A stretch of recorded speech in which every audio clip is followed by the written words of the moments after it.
Good morning, students. That class is related to income tax, CBDT, Central Board of Direct Tax and Assessing Officer, and that is part of the assessment. ये जो है आज की जो class है, ये class जो है वो संबंधित है आयकर से, और उसमें जो टॉपिक है प्रत्यक्ष करों का केंद्रीय बोर्ड एवं कर निर्धारण अधिकारी। तो यहाँ से जो MCQ क्वेश्चन आपके एग्ज़ाम्स में बनते हैं वो सारे क्वेश्चन आप लोगों के सामने हैं। पहला क्वेश्चन जो यहाँ से पूछा जाता है, the full form of CBDT means CBDT का विस्तृत रूप क्या है। तो देखिए ऑप्शन में, option number 1 central board of direct taxes, प्रत्यक्ष करों का केंद्रीय बोर्ड। In option B custom board of direct taxes, प्रत्यक्ष करों का केंद्रीय बोर्ड, प्रत्यक्ष करों का सीमा बोर्ड। सी में दिया गया है central board of defence taxes, रक्षा करों का केंद्रीय बोर्ड, और फोर्थ ऑप्शन में दिया गया है नन ऑफ द अबव, उपरोक्त में से कोई नहीं। तो इसमें जो करेक्ट ऑप्शन है option number A in question number 1 central board of direct taxes. तो इसमें आप लोग टिक कर लीजिए, ऑप्शन नंबर ए सही है, पूछा जाता है क्वेश्चन बार बार। नेक्स्ट जो है सेकंड क्वेश्चन, CBDT मतलब central board of direct taxes. CBDT constituted under means CBDT की स्थापना किसके द्वारा की गई है, किस अधिनियम के अंतर्गत की गई है, वही सब अधिनियम आपको जानना है।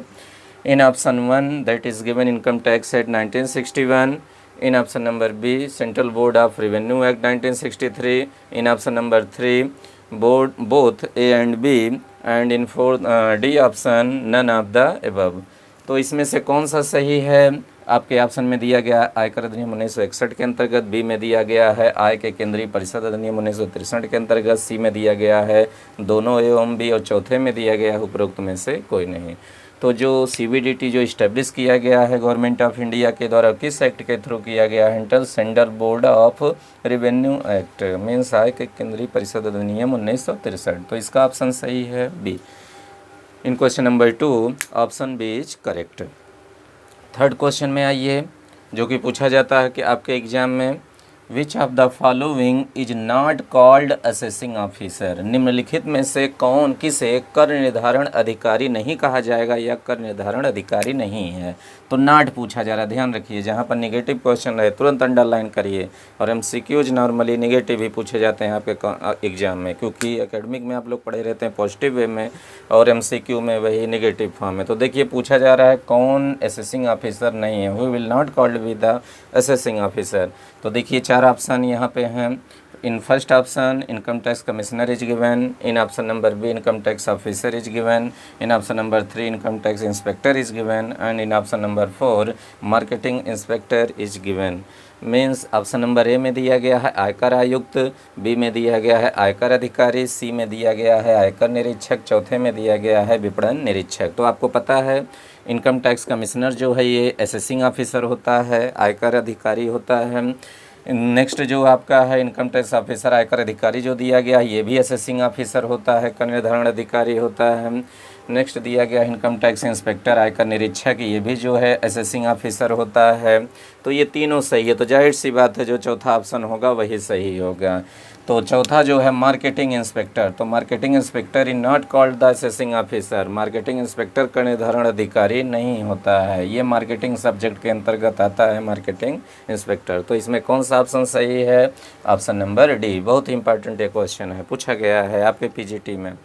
नेक्स्ट जो है फोर्थ क्वेश्चन में देखिए पूछा जाता है top authority means top personal of the income tax department and lower personal of the income tax department, जिसको बोलते हैं top authority of income tax, और दूसरे को बोलते हैं लास्ट अथॉरिटी। मीन्स सबसे ऊपर कौन आता है अधिकारियों में, कर निर्धारण अधिकारियों में, और सबसे नीचे कौन आता है। तो देखिए आइए यहाँ पर दोनों क्वेश्चन हैं, पूछे भी जाते हैं हायरार्की में आपके मैनेजमेंट ऑफ डायरेक्ट टैक्सेज में।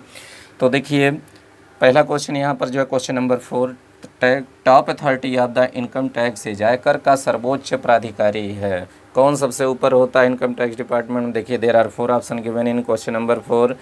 फर्स्ट ऑप्शन में दिया गया है ऑप्शन नंबर ए में फाइनेंस मिनिस्टर वित्त मंत्री, बी में दिया गया कॉमर्स मिनिस्टर वाणिज्य मंत्री, सी में दिया गया है CBDT central board of direct taxes. ध्यान रखिएगा फुल फॉर्म देखिए यहाँ बताए हुए हैं, केंद्रीय प्रत्यक्ष कर बोर्ड और चौथे में दिया गया है उपरोक्त में से कोई नहीं। तो सर्वोच्च प्राधिकारी कौन है, पहले ही क्वेश्चन में आप लोगों को बताए हैं, CBDT, इनकम टैक्स कमिश्नर इसका चीफ होता है।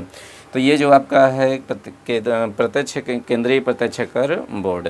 नेक्स्ट जो आपका लास्ट क्वेश्चन जो यहाँ से बनता है वो पूछा है last authority of income tax, आयकर का अंतिम प्राधिकारी कौन है, मीन्स सबसे नीचे कौन सा अधिकारी आता है कर निर्धारण अधिकारी में। तो देखिए यहाँ पर बहुत ही कन्फ्यूजिंग क्वेश्चन ये रहता है, बहुत ही कन्फ्यूजिंग क्वेश्चन, नहीं जानेंगे तो इसको गलत कर देंगे। तो देखिए और बहुत ही इम्पॉर्टेंट भी है ये, कई बार ये आपके एग्ज़ाम में पूछा भी गया है, आप लोगों से भी पूछा जा सकता है। तो पूछा जा रहा है last personal last authority of the income tax department, सबसे नीचे अधिकारियों में कौन सा अधिकारी आता है असेसमेंट ऑफिसर में। पहले ऑप्शन में दिया गया इनकम टैक्स कमिश्नर आयकर आयुक्त, दूसरे में दिया गया इनकम टैक्स ऑफिसर आयकर अधिकारी, तीसरा दिया गया इनकम टैक्स इंस्पेक्टर आयकर निरीक्षक, और चौथे में दिया गया है टैक्स रिकवरी ऑफिसर कर वसूली अधिकारी। तो इसमें सबसे नीचे जो है लोअरेस्ट हायरार्की में जो आता है वो कौन आता है, इनकम टैक्स इंस्पेक्टर। तो देखिए दो नाम यहाँ इनकम टैक्स ऑफिसर भी है, इनकम टैक्स, बहुत ही ध्यान से देखिएगा दोनों ऑप्शन रहेगा, ज़रा सा भी चूक हुई तो लग जाएगा ऑफिसर पे। तो जो लोवेस्ट है वो कौन है, इनकम टैक्स इंस्पेक्टर, मतलब निरीक्षक, आयकर निरीक्षक। तो ये आपके क्वेश्चन थे CBDT असेसिंग ऑफिसर से, जो कि इम्पॉर्टेंट क्वेश्चंस हैं, MCQ में बार बार यहाँ से क्वेश्चन पूछा जाता है, एक क्वेश्चन ज़रूर रहता है। और आप लोगों का इनकम टैक्स में जो लास्ट टॉपिक बचा हुआ है आपके सिलेबस के अकॉर्डिंग, वो आपका लास्ट में जो आपका है TDS बचा हुआ है। तो TDS से रिलेटेड जो क्वेश्चन है वो नेक्स्ट क्लास में रहेगा, और वही आप लोगों की इनकम टैक्स की लास्ट क्लास रहेगी। और उसके बाद जो है आज ही से हम आप लोगों का सेकंड सब्जेक्ट स्टार्ट करेंगे। I will start your next subject of BCom part 3, that is the GST, goods and service tax, means वस्तु एवं सेवा कर। आज ही से आप लोगों का दूसरा सब्जेक्ट चालू करेंगे हम, वस्तु एवं सेवा कर। और जो लोग जुड़े नहीं हैं हमारे चैनल से वो लोग जुड़ जाएं, आपस में सभी लोग शेयर कर दें, क्योंकि GST बहुत ही अपने आप में टफ माना जाता है, और उससे रिलेटेड आप लोगों के MCQ क्वेश्चन भी सिस्टमेटिक तरीके से नहीं है कहीं पर भी आपके सिलेबस के अकॉर्डिंग। तो आप लोगों को दिक्कत ना हो, आसानी से आप लोग MCQ के पॉइंट ऑफ व्यू से भी उस सब्जेक्ट को तैयार कर लें। जब GST ख़त्म होगा तो उसके बाद इंटरनेशनल ट्रेड हम स्टार्ट करेंगे, अंतर्राष्ट्रीय व्यापार, उसके बाद एंटरप्रेन्योरशिप स्टार्ट करेंगे, उद्यमिता, उसके बाद HRM स्टार्ट करेंगे, मानव संसाधन प्रबंध, उसके बाद मार्केटिंग मैनेजमेंट, विपणन प्रबंध, सब कुछ आपको मिलेगा A to Z। तो अभी के लिए इतना ही, आप लोग इसको नोट कर लें, समझ लें, और कहीं भी कोई डाउट हो तो आप हमारे WhatsApp पर मैसेज कर सकते हैं कभी भी। Thank you class.